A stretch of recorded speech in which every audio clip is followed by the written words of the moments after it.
નમસ્કાર મિત્રો, સ્વાગત છે તમારા આજના નવા એક ફ્રેશ વ્લોગમાં. જો આપણે સરસ મજાના ઉઠી ગયા છે. કાલે તમને જણાવ્યું એ પ્રમાણે આપણે વાડીએ જવાનું છે. અત્યારે વાગ્યા છે 5:30. આપણે અત્યારે ઉઠી ગયા છે ને અત્યારે આપણે જવાનું છે વાડીએ. બહાર બહુ ઠંડી છે. આપણે સ્વેટર પહેરીને જવાનું છે. 5:45 વાગ્યા છે. કાકા જુનાગઢથી આવ્યા નથી, બપોરે આવવાના છે. એટલે આજ મારે ભેંસ દોવા જવાનું છે વાડીએ સવારમાં. આ ભેંસ દોઈને પછી મળીએ તમને. ગયા છે ને અત્યારે વાગ્યા છે 6:30. આપણે 6:30 ઘરે આવી ગયા છીએ. બહાર બહુ ઠંડી હતી, આપણે બહુ ઠંડી લાગી છે. હવે આપણે નાસ્તો કરી લઈશું અને આપણે જવું છે સ્કૂલે. આપણે તૈયાર થઈ જઈએ. જો મિત્રો, અત્યારે વાગ્યા છે 2 અને આપણે સ્કૂલેથી આવી ગયા છીએ. આપણે સ્કૂલે વહેલી રજા થઈ ગઈ, તેમાં ટ્યુશન હોય એટલે અમે 2 વાગે છૂટીએ છીએ. અને અમે ધોરાજીમાં આવ્યા હતા અને આજે જમવામાં હતું ગલકાં શાક ને રોટલી.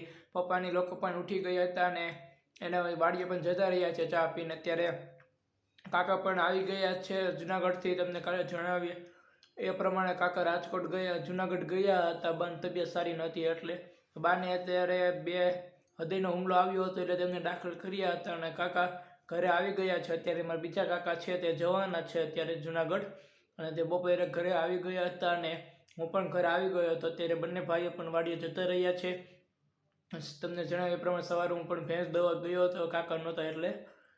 અને બહાર બહુ ઠંડી હતી અને આજે સ્કૂલે ગયા હતા અને સ્કૂલે પણ આજે બહુ એન્જોય કર્યો હતો અને આ ટ્યુશન પણ બહુ મજા કરી હતી. અને અમુક 1-2 મિત્રો છે તેમને વેકેશન નહીં ખુલ્યું, અમારા જેવાઓને વેકેશન નહીં ખુલ્યું હોય એટલે આવ્યા નહોતા. આજે આવશે તો પછી આપણે એ સાથે પણ વાતચીત કરશું. અને આજે સ્કૂલે પણ બહુ મજા આવી ગઈ હતી અને હોમવર્ક પણ ઘણું આપ્યું છે. થોડુંક થઈ ગયું છે અને થોડુંક બાકી છે.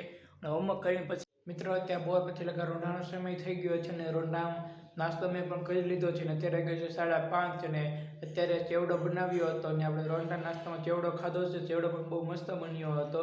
અને અત્યારે જમવામાં છે રીંગણા શાક, રોટલી અને ખીચડી. આપણે રીંગણા શાક ભાવતું નથી એટલે આપણે ખાવાની છે ગળની રોટલી ખાઈ લેવાની છે. અને પપ્પાની લોકો પણ વાડીએથી આવી ગયા છે, કાકા પણ વાડીએથી આવી ગયા છે. બાજુવાળા દાદાની ને પણ આજે અહીંયા જમવાનું છે એટલે એ અહીંયા જમવા આવવાના છે અને એના માટે આપણે ખીચડી પણ બનાવી છે.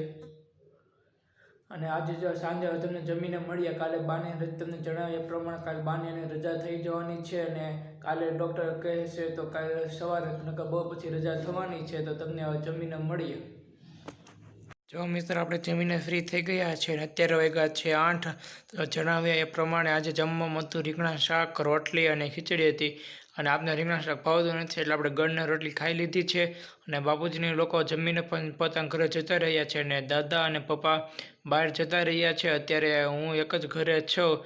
અને તમને જણાવ્યા પ્રમાણે આજે સ્કૂલે પણ બહુ એન્જોય કર્યો હતો અને આજે સ્કૂલે બહુ મજા પણ આવી ગઈ હતી. સ્કૂલે પણ બહુ મજા આવી ગઈ હતી અને મારા કાકા જુનાગઢથી બપોરે વહી આવ્યા હતા. અને મેં તમને કીધું એ પ્રમાણે બીજા કાકા હતા એ જુનાગઢ અત્યારે ગયા છે. ડૉક્ટરે કીધું કે કાલે રજા થઈ જશે, પછી બપોરે રિપોર્ટ કરીને જણાવશે કે રજા થશે કે નહીં. તમને મળીએ નેક્સ્ટ વ્લોગમાં. ત્યાં સુધી બધાને બાય બાય.